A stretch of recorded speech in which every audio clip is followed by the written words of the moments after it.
Good morning and welcome to a special edition of Account-Based Friday. Each Friday, my co-host Meg Hewer and I have been hosting special guests, and today's no different, but slightly different. We got a special guest, which is no different, but Meg is on travels today. So joining us from Canada is Victoria Albert. She's a VP of Marketing from Infuse, and Victoria had an awesome presentation around go-to-market strategies and AI. In fact, that's what we're going to be talking about today is the new AI playbook. As people filter in here, I just wanted to remind folks that have maybe our first-time listeners, if you've been here before, you're familiar. In the upper corner of your screen, there's a QR code. That QR code brings you to 350 best practice AI, go-to-market, ABX videos on kind of the latest and greatest thought leaders and thought process. We'd encourage you to take a look at that under the live tab. You can like and subscribe and instantly get this information pushed to you. Or if you have a specific question, you can always ask Meg or I, and we'd be happy to point you in that direction. Before I bring Victoria on to talk a little bit more about AI and go-to-market, speaking of questions, if you have questions, you have the ability in LinkedIn to drop a question and we can promote it up and get your question discussed or a point of view. This conversation is as much yours as it is ours. So thanks for investing time. And with that, Victoria, you just came off a great session at Pavilion that you have presented at, kind of some go-to-market strategies and kind of where we've been to where we're headed. I'm curious, like what are you seeing right now in terms of either that research or kind of where we've been to where you think we're headed? Well, first, thank you so much for having me here today. I've been a loyal listener of your program for quite some time, and it's kind of reminiscent being here with you backstage. I really appreciate it. I'm right outside of Boston right now. Good morning, good afternoon, good evening to some of the folks here. Thanks for sticking with us. So just as a preamble, I am incredibly lucky. I consider myself incredibly lucky to be sitting in this seat here because at Infuse, we're going on year, I think 6-ish, collecting research from tech buyers and B2B marketers who sell to those tech buyers. And so for 6, let's call it ish years, we've asked them all sorts of questions about how they buy, what they consider, who they consider as their sources, what do they read, what do they want to read, how they make their decisions, who sits on those decision-making committees, buying groups, what they're missing, et cetera, et cetera. Too many questions to ask. And so for 6 years, we've been collecting that data and kind of watching the trends evolve.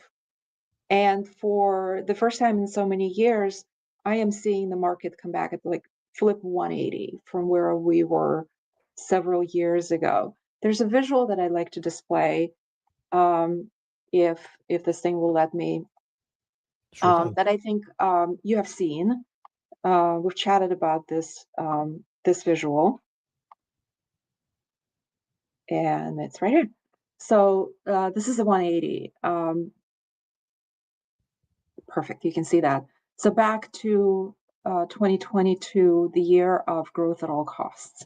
So let's sort of circle back and remember what that was. We had just come out of the pandemic.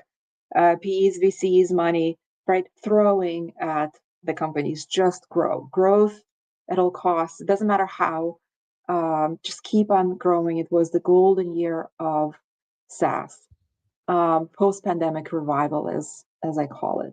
Then something happened in November of that year. ChatGPT came onto the picture. I think we have just had a couple of consecutive quarters of negative growth in the economy overall. Everybody was screaming about the recession, including myself. My blog is still out there somewhere. Of course, the big R never came, but nevertheless, the world went into a bit of a pause. Right-sizing tech was the year of 2023. Fear of recession, paused spending. PEs, VCs stopped investing so much money. All of that paused spending and paused, more importantly, decisions. And the buying committees went into a defensive position. So that was sort of as a Pinnacle 2023. As marketers, we like to reinvent ourselves. So every couple of years, we rebrand things, just to call things different things, right? You and I kind of talked about that as well. So GTM came onto picture, right? Go to market. And it was absolutely the right approach coming out after a very difficult 2023. So the whole premise is you get the whole organization aligned behind certain principles. You go in as one, and you gain your unfair share of the market. You become ultra precise with data. Of course, you need to do that if the whole organization is sort of aligned around the same principle. The partnership ecosystem also became really important, and all of that was again backed by the same scenario. If you, as an entire internal organization, plus all of your partners are aligned around sort of the same go-to-market vision, the same go-to-market plays, as we started calling them, then all is going to be well. And then in 2025, according to our research, the research is very, very clear. Growth at all costs model flipped entirely into sort of this AI-driven innovation and growth. So what does that mean? We're aligning with digital transformation. We're streamlining our software and investments. Efficiency is the number one growth model across tech companies of all sizes. Efficiency is the number one word that came out of our research in 2025. And so by definition, AI can sort of help you with all of that. There are certain principles here that I think play an increasingly, not yet, this one, an increasingly important role throughout the research. I wasn't going to bore the audience with all of the charts and data. If anyone wants to geek out with me on the charts and data, I'm always willing, always available. There's too many of that. If anyone here wants to take a slice of the data just for their industry, just looking at certain companies' accounts, we can absolutely do that. But broadly speaking, globally, we're sort of living through some realities. On the B2B market side, like I said, efficiency, automation, AI are the top priorities coming out of our research. I spoke about this at the event that you had mentioned earlier, John. Services as a software model, so the reverse of the traditional SaaS, is becoming a really, really important go-to-market proposition for companies. And I can refund this as well if we have time. Why that's happening and why it's so important. The rise of the partnership ecosystem really makes the adoption of tech much more simplified and a little bit easier for our millennials who are decision makers on these buying committees to adopt. So then on the B2B buyer side, our buyers are self-research driven. They're very comfortable with technology. They don't really need to have a pre-scoping call and then a scoping call and then a demo and then the pricing call and then a post-pricing call, right? The traditional 1964 IBM selling model. Nobody wants to sort of go through that. So all of that is dead, out the door. We're really working with a buying group that is operating by consensus rather than by sort of like, remember the old adage 15 to 20 years ago, who has the D? Who's the decision maker on the buying committee, right? Who has the D, the old DMAIC decision-making model? All of that is out the window. Very few buying groups really in reality have the D, and most are operating on a consensus basis. And so we as marketers need to take that into the consideration. Buyers are choosing brands very, very, very early on in their research. I'm sure you and I will talk about that in a few minutes as well. And then on the B2B marketer side, so that these are now marketers who are serving and selling into these B2B buyers. We need to identify and engage these buyers extremely early in our process, much earlier than we had been doing before. Content plays, really good content, I should say. We can also talk about that. An increasingly valuable and important role. And we can no longer operate within, this is why this is part of the ABM Friday session. We can no longer operate within the constraints of our old ABM lists. We truly believe that those are out the window as well. So I said a lot. Yeah, a lot. Yeah, I agree with you. A lot to unpack there. I think one thing that I was listening to was we have to get to the buyers earlier, probably earlier than before. And then I'm thinking about the reality on the other side of a lot of, at least the clients that I'm involved with, they are so strapped for time and so strapped for resource. Not necessarily strapped for resource, because I do think, budgets haven't been hacked completely, but everybody's there's not a lot of extra headcount floating around right now. So how, going back to, you want to get to the buyers sooner, any suggestions on how to do that, given how strapped everybody is for time and potentially resource, where they're probably not floating big ticket items right now to get approval on, but any suggestions that you might see there? I do. So let's sort of chat about this one. This is my favorite picture image of the year. Um, the traditional sales model, the sort of what I coined as the 1964 IBM selling model. I didn't coin that, but that's what it was. Traditionally used to start at about 20 to 30% of the way to the right of that image.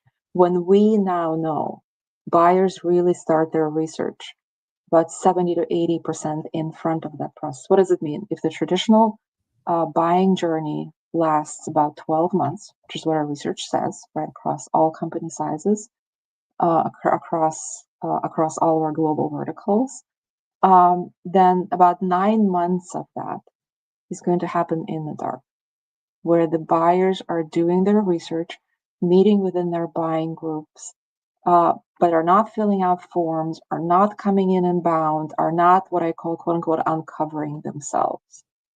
It doesn't mean that the decisions are not being made.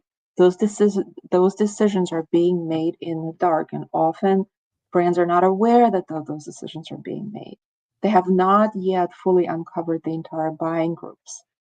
But the work is going on. And about 70 to 80% of the way through, now I know Sixth Sense has talked about this. This is sort of now common knowledge. About 70 to 80% of the way through, the buyers will either come in inbound or download a form or watch a webcast or raise their hand and say, I'd like to talk. Come in on the website and say, sort of, I need pricing, or I have additional tech questions. That is the beginning of the sales process. So to your question, how do we uncover these buyers? How do we identify who they are? More importantly, how do we get in front of them?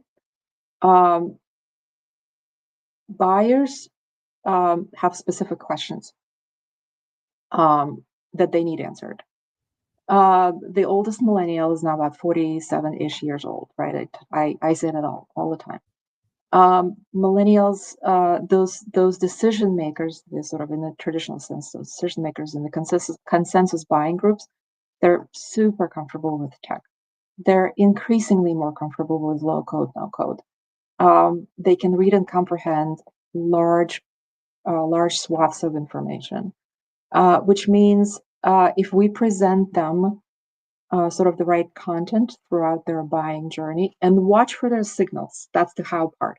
Watch for all of their signals of engagement. Then we will know with a certain level of clarity where they are in their decision-making process and what comes next. When they're ready to speak to us, when that sort of dark journey ends and the light journey begins, right? The proverbial 20, 30%, 20% on this chart. More often than not, they will have two questions. I need pricing, or I have tech questions that your website or your materials are not being able to answer. Those are super, super good signals. In fact, this is exactly what we want to happen in the traditional, in the modern buying journey. We will present to them all the appropriate content. If the content's really good, it still hooks the buyer. It answers their questions with a level of clarity, and invites them to come in and bound. And that's what I see in in our backend all the time. And in fact, those inbound signals are often not singular inbound systems. I often see inbound happening multiple times in the same accounts. So the buyers are continuing to do that research.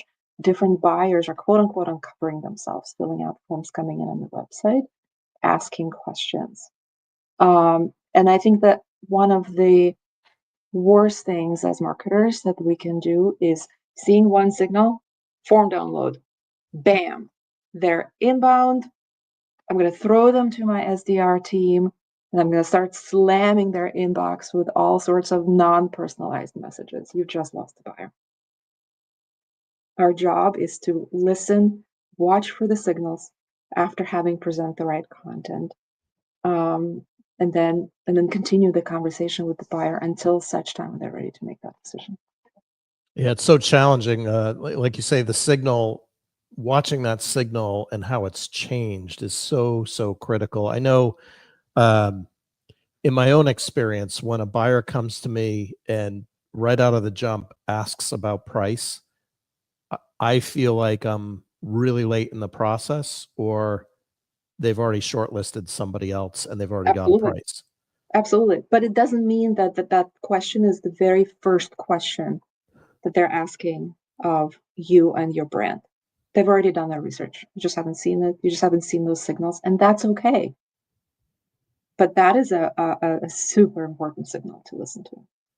Yeah, and if I guess I was just thinking, reflecting on my own experience, if there's a way to kind of tease out a little bit about how they arrived at that question, that would be helpful, because I know some vendors put the pricing like right on Main Street, like for a smaller SaaS purchase, it's right on their web page of here's what you can expect. A lot of them that are bigger or target the enterprise don't. They'll say, call or contact. So, how do you balance that out? I mean, that's a tricky balance, but you're right. The signals are changing here, and perhaps it's salesperson has to adopt differently for situation. So yeah, I think the salesperson is, in particularly for a smaller SMB SaaS company for whom the pricing might be right on the website, is quickly becoming a solution consultant, right? yes, Less so yeah, a salesperson, because you've presented everything you need to present to the buyer right at the very front. Much of that dark journey can often be short-circuited. yep. But for a big tech decision that requires increasingly complex buying journey, many people on that buying committee, this graphic will apply probably more and more. And this next data point really, thanks to Sixth Sense, who shares and continues to share their research with all of us. And also Trust Radius has recently come out with a new research. I think they published it mid-April of this year. They did a lot with AI and discoverability on that research. I sat with Alison Havener, their CMO, on the webcast, kind of geeking out on that research as well. So for the listeners here, you can find that on my LinkedIn page.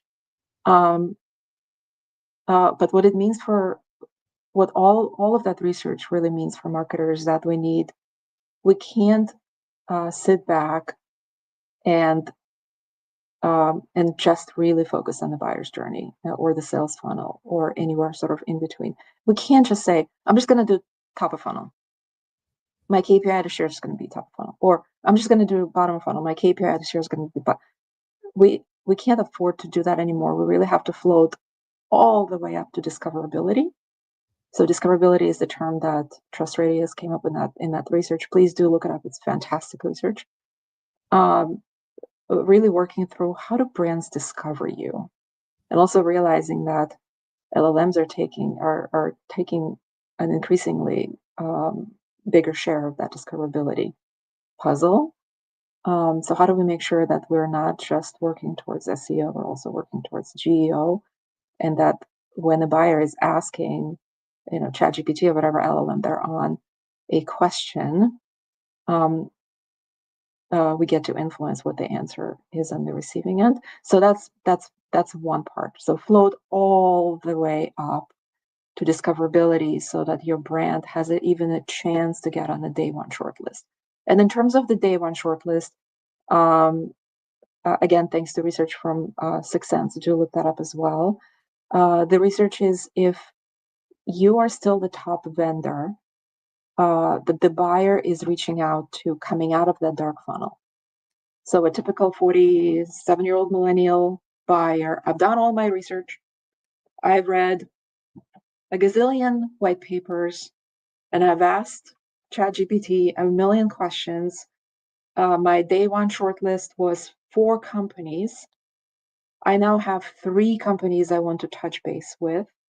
So I'm going to go on their website and fill out a form, ask for a callback. If you're the very first company that they're filling out a form for, then you have an 84% chance of winning that deal.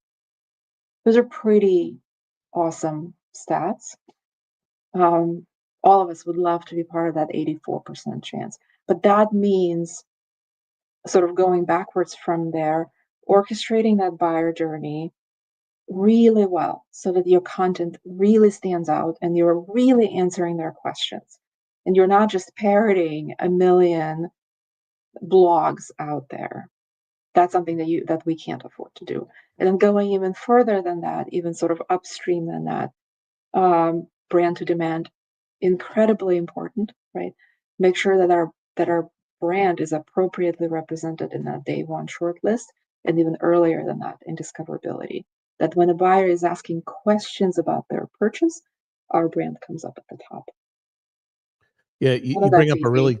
But I think that's marketing 101, right? That's kind of Right. what we learned in quote unquote marketing school. Yeah, in theory, yes. In theory. You bring up a lot of good points there about, being on that day one shortlist. And I was sitting in the Marketing Institute. They had a day long event yesterday, and John Miller presented and said that same thing of you really have to be one of those shortlist providers, or, not only has a shortlist become shorter, but the importance to get to that short list has become more critical. And he was saying that the measurement should kind of, pivot in that direction. But before we get into measurement, because I know we're approaching the bottom of the hour here, I did want to double click into what you said about the sales skill sets changing as well, where in times past, you could probably have a salesperson who would either control the flow of information. That was maybe 20 years ago. 10 years ago, you had a lot of inbound and a lot of people just following up on inbound.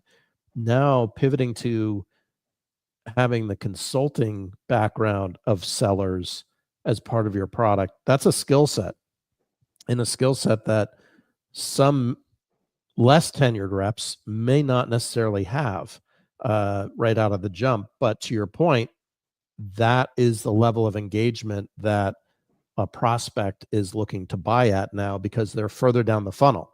So because they're further down the funnel, they expect to have that solution consulting experience. That's kind of what I'm hearing you say as you're talking about that solution consulting becomes a lot more important than the pure selling. Am I hearing you right on that? Yeah, 100%. And also I would add one more to that. If you're a seller listening to this call, please reach out to your marketing team.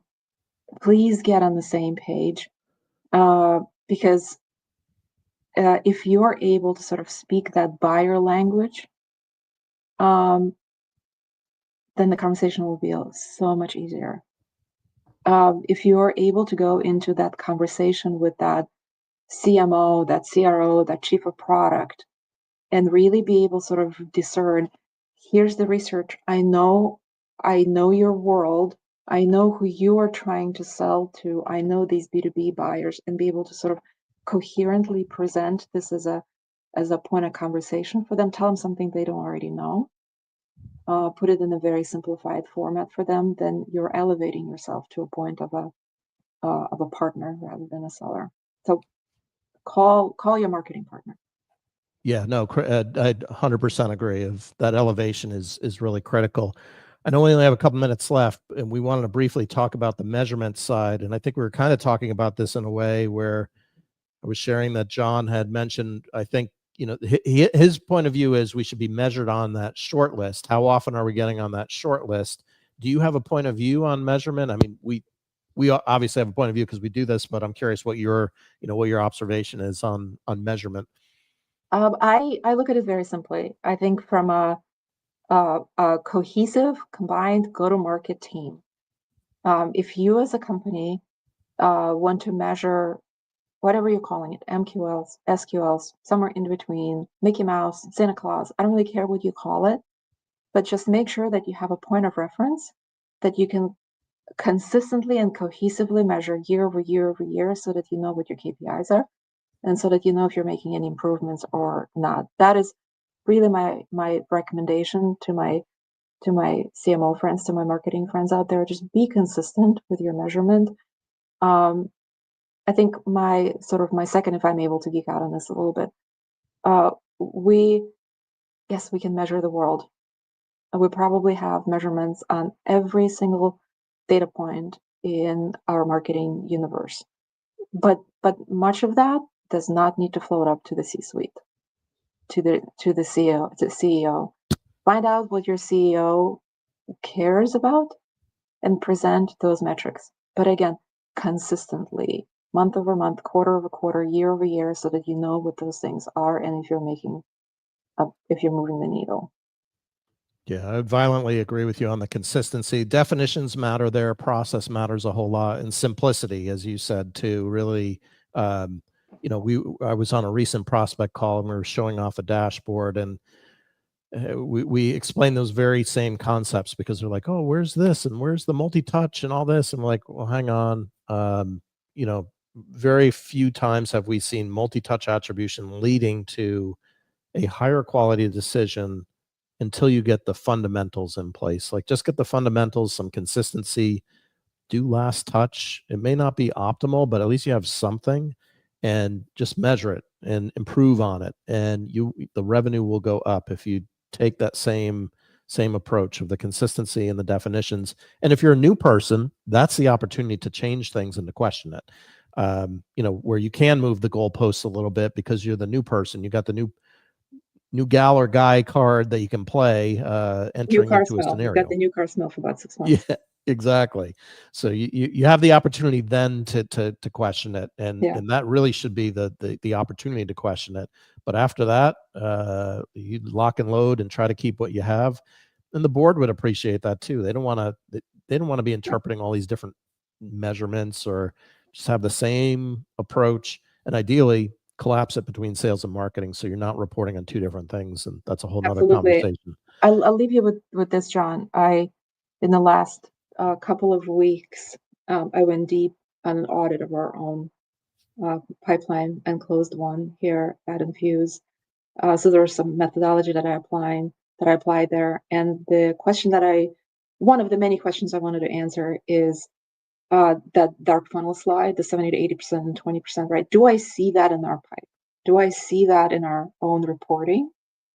And how well do I see it in our own reporting? So I took very limited data, Q1 2025 only, a slice of our pipeline, and not to bore the audience with any of the details here, but absolutely that dark funnel works.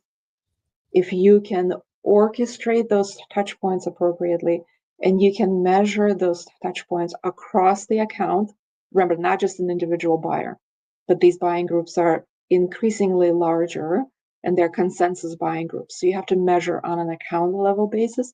If you can measure that and show that, then this go-to-market coordination between your sales team, your marketing team, your client success team, your solution engineering team, or whatever you're calling those folks, we're calling them go-to-market strategists, that works, and you're going to be able to see that in the data. And the coordination of those activities, if you map them on a calendar view, which I did, if you map them on a calendar view, you're going to be able to see a point in time for an account that served as what I called in my data set first meaningful touch. Meaning there are a bunch of activities before then and a bunch of activities after then, but there was a pinnacle point in time in the buyer's journey that resulted in a lot of the conversations that eventually led to a closed one. Once that pinnacle point in time happens, then that 20%, the last 20% of the buyer's journey, moves really, really fast, really fast. So if you can go back into your CRMs and take a slice of your pipelines and closed one, and be able to do this exercise, map your accounts and map all of the touch points, talk to your sales ops, marketing ops people, make friends, right? Buy them a bottle of Prosecco. You're going to need them as friends. Map all of that. You're going to see that buyer's journey play out exactly as it is on that slide. It's a piece of beauty. Awesome. Victoria, one last question. If people are interested in that research that you presented at Pavilion, what's the best way to get that information? Should they ping you directly? We have a microsite, outlook.infuse.com. Again, outlook.infuse.com, or just DM me on LinkedIn. Happy to talk to you. Outlook.infuse.com. Got it. Awesome. Yeah, I would encourage people to take a look at it. It's outstanding research. And when you went through, I mean, you gave us like an appetizer today, and it was very good. The research that you did there was outstanding. So thank you for investing time. And I don't know why I thought you were in Canada. Did you once live in Canada, or am I I guess I'm out in right field on that one. Are you Canadian? No. Oh, geez. Well, you are now. I am now. I'm in Canada. I'm Canadian. Yes. Because I'm originally from Boston. I don't know why I didn't even think. Anyway, well, I apologize for the Canadian introduction, but good to know that you're now in the Boston area. So, yeah, I don't know why I was thinking Canada, but anyway, this was a great conversation. Grateful, and we even color coordinated today. Exactly. So, really great news on that. Next week, we've got another special guest, Heidi Bulock, who'll be joining us from Telium. She is an ABM queen.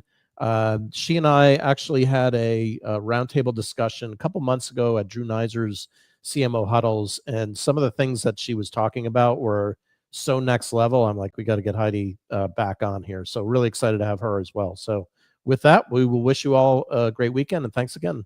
Good to see you, John. Bye. Take care.